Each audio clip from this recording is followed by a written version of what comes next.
इमरान खान साहब के बेटे नाजरीन बरतानिया से अमेरिका में मौजूद हैं, चले गए।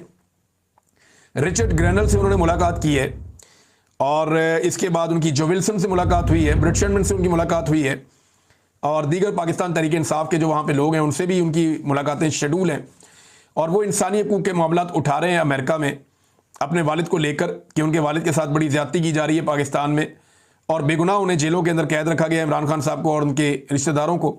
अब इमरान खान साहब के दोनों बेटे इन मामलात को उठा रहे हैं। इसके बाद कहा जाता है कि वो पाकिस्तान भी आएंगे। अलीमा खान साहब ने दावा किया कि ये ज़रूर आएंगे पाकिस्तान, इमरान खान के बेटे, उन्हें कोई नहीं रोक सकता। तो बिल्कुल उन्हें पाकिस्तान आना चाहिए, उन्हें मौका मिलना चाहिए अपने वालिद साहब से मिलने का, अपने वालिद साहब से बात करने का और पाकिस्तान में उनकी मुलाकात करवाई जानी चाहिए इमरान खान साहब से। ये उनका एक हक है, ये उनका आईनी और कानूनी हक है। अच्छा, एक और डेवलपमेंट इसमें यह है कि इमरान खान के बेटों की डोनाल्ड ट्रंप से मुलाकात के लिए एक दरखास्त की गई है। ये मैं आपको खबर दे रहा हूं। इमरान खान के बेटों की डोनाल्ड ट्रंप से मुलाकात के लिए बाकायदा दरखास्त की गई है कि उनके बेटे चाहेंगे कि उनके बेटों की डोनाल्ड ट्रंप से मुलाकात करवाई जाए और इसके लिए बाकायदा दरखास्त की गई है, लेकिन अभी तक कोई कंफर्मेशन नहीं आई। हो सकता है कि इनकी डोनाल्ड ट्रंप से मुलाकात हो जाए और हो सकता है कि ना हो, लेकिन अगर डोनाल्ड ट्रंप से इनकी मुलाकात होती है तो ये एक बड़ी डेवलपमेंट होगी और फिर पता चलेगा कि ये ऊंट किस करवट बैठता है और डोनाल्ड ट्रंप उसके बाद किस किस्म का मौक़िफ़ अपनाता है। 26 नवंबर के मुकदमात भी जल्द लगाने के लिए नाजरीन काम शुरू कर दिया गया है और ये वो मुकदमात नहीं है जिसमें पाकिस्तान तहरीक इंसाफ के बंदे कत्ल हो गए थे। 26 नवंबर के हवाले से दो तरह के मुकदमात हैं। एक केस है हुकूमत का और एक केस है अपोजिशन का। हुकूमत का केस ये क्यों एहतजाज करने के लिए आए, इनको कोई हक नहीं पहुंचता कि ये एहतजाज करने के लिए इस्लामाबाद पे आए। इन्होंने इस्लामाबाद के ऊपर दावा बोला, ये वो, ये सारा हुकूमत का केस है। अच्छा, ये वाले केस जो है ना, ये बहुत तेज़ी से अब सुने जाएंगे, इनके अंदर भी अब सजाएं दी जाएंगी और जजेस की छुट्टियां भी मनसूख कर दी गई हैं इन मुकदमात को तेज़ी से चलाने के लिए।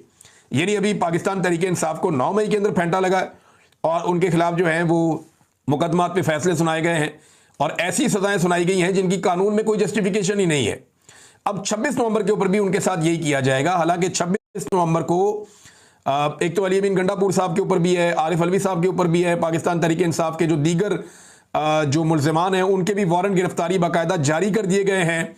इंसदाद दहशतगर्दी रावलपिंडी की अदालत है और गुज़िश्ता बरस नवंबर में जो एहतजाज किया गया था उस पर 3 मुकदमात में अदम गिरफ्तार मुल्जिमान के वारंट गिरफ्तारी उन्होंने जारी किए हैं। इसमें आरिफ अलवी साहब हैं, अली अमीन गंडापुर हैं, उमर अयूब हैं, असद कैसर हैं, शाहिद खटक हैं, खालिद खुर्शीद हैं और फैसल अमीन वगैरह इसके अंदर शामिल हैं और दीगर भी कई मुल्जिमान हैं और पुलिस की टीमें भी अब तश्कील दी जा रही हैं ताकि इन्हें गिरफ्तार किया जाए। लेकिन क्या ये गिरफ्तार किया जा सकता है? इसी मामले में जो है वो इमरान खान साहब की एहलिया पे भी मुकदमा है और ये कहते हैं जी कि एक आपको याद है वो रेंजर्स के अहलकार जो हैं वो एक हादसे में शहीद हो गए थे। इस दौरान में जब वो ड्यूटी पे थे तो एक गाड़ी उन पे चढ़ गई थी और ये गाड़ी जो है वो पाकिस्तान तहरीक इंसाफ से इसका कोई ताल्लुक नहीं था, ये बाद में साबित हो गया था। लेकिन इन चीज़ों को भी शामिल किया जा रहा है पाकिस्तान तहरीक इंसाफ के खिलाफ और अब पाकिस्तान तहरीक इंसाफ को उन मुकदमात का सामना करना पड़ेगा जहां पे पाकिस्तान तहरीक इंसाफ के अपने लोग शहीद हो गए थे। यानी तहरीक इंसाफ के अब तक की इत्तला के मुताबिक 15 के करीब लोग पता चलता है कि वो शहीद हो गए। वहां उन्हें सीधी गोलियां मारी गई डी चौक में।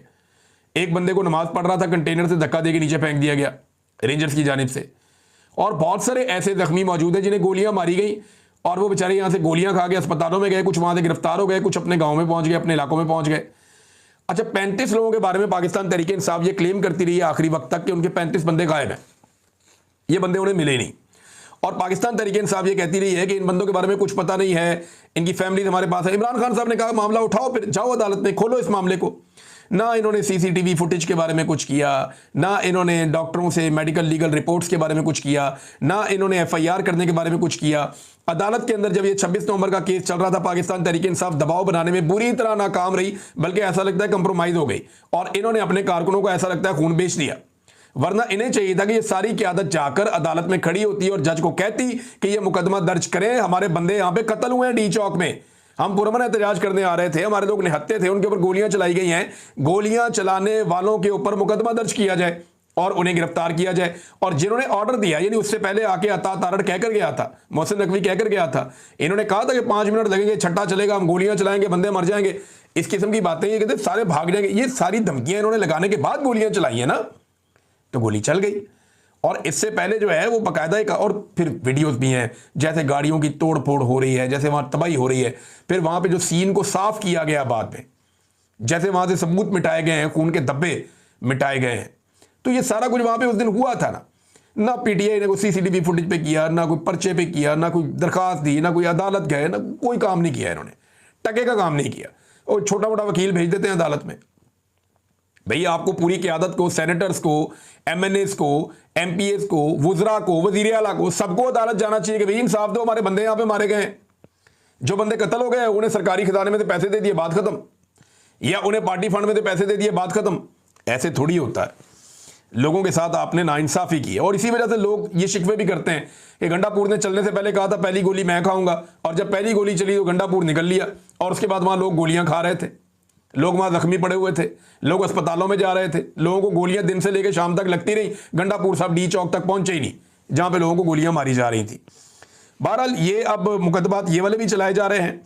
जिन लोगों को 10-10 साल सजा दी गई ना पाकिस्तान तहरीक इंसाफ के रहनुमाओं को, उनके बयानात सामने आए, वो अभी भी डट के खड़े हैं और वो ये कह रहे हैं जी हम सारे बेगुनाह हैं, जो मर्जी आप कर लें। जितने भी लोग सज़ा सुनने के बाद अब तक मीडिया के सामने आए या जिनका कोई भी स्टेटमेंट सामने आया, जैसे उमर सरफराज चीमा साहब हैं, अब वो ये कहते हैं कि हम नजरियाती कारकुन हैं, आज भी अपने नज़रिए पे कायम हैं, ये सज़ाएं हमारा कुछ नहीं बिगाड़ सकती। एजाज चौधरी साहब ने कहा कि हम मुल्क में जमहूरियत और आइन की बहाली के लिए कुर्बानी दे रहे हैं और हमारी कुर्बानी आइंदा आने वाली नस्लों के लिए है।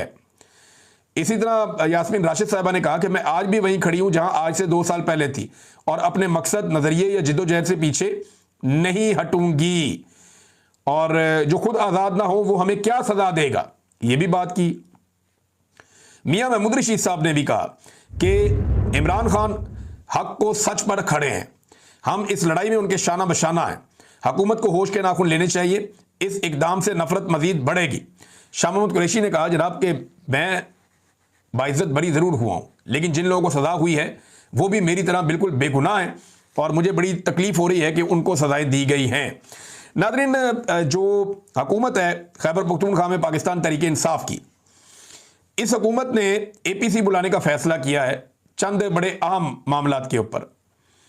यानी खैबर पख्तूनख्वा की हुकूमत ने फैसला किया कि एक APC बुलाई जाए और अमन व अमान के हवाले से APC में तमाम सियासी जमातों को बुलाया जाए ताकि अहम फैसले किए जा सकें और सारी सियासी जमातों को इसमें शामिल किया जाए। लेकिन इंटरेस्टिंग बात आपको बताता हूँ, PTI की हुकूमत है खैबर पख्तूनख्वा में, वो बुला रहे हैं ऑल पार्टीज कॉन्फ्रेंस के, आ जाओ सारे बैठ के फैसले करते हैं अहम चीज़ों पर। नून लीग इसमें नहीं जा रही, पीपल्स पार्टी भी इसमें नहीं जा रही, JUIF भी इसमें नहीं जा रही और ANP भी इसमें नहीं जा रही। ये एक्सप्रेस न्यूज़ की एक खबर है। वो ये कह रहे हैं कि जनाब इसमें नहीं जाना, हम नहीं आ रहे इसमें, और अपोजिशन जमातों ने इसमें शिरकत से इनकार कर दिया है। उन्होंने कहा APC हुकूमती सतह पर है और हुकूमत पहले से ही फैसला कर चुकी होती है। अगर APC तहरीक इंसाफ की सतह पर बुलाई जाती तो ANP शिरकत करती। यानी उन्होंने कोई ना कोई बहाना ढूंढा, उन्होंने फर्क रहा, APC में हम नहीं जा रहे। 2 दिन पहले तक ये सारे इकट्ठे बैठे हुए थे सेनेट इलेक्शन के लिए, यानी ये ANP भी शामिल थी, इसके अंदर जो है वो नून लीग भी शामिल थी, पीपल्स पार्टी भी शामिल थी, फजलुर रहमान साहब की पार्टी भी सारे इकट्ठे थे। पहले 2 दिन पहले तक सारे PTI के साथ और खैबर पख्तूनख्वा की हुकूमत के साथ शीरो शिकर थे कि आओ बैठते हैं और बैठ के बंदर बांट करते हैं सेनेट की नशिस्तों में, मैं तुम्हें 1 सीट ज़्यादा देता हूं और तुम मेरे लिए गुंजाइश पैदा करो।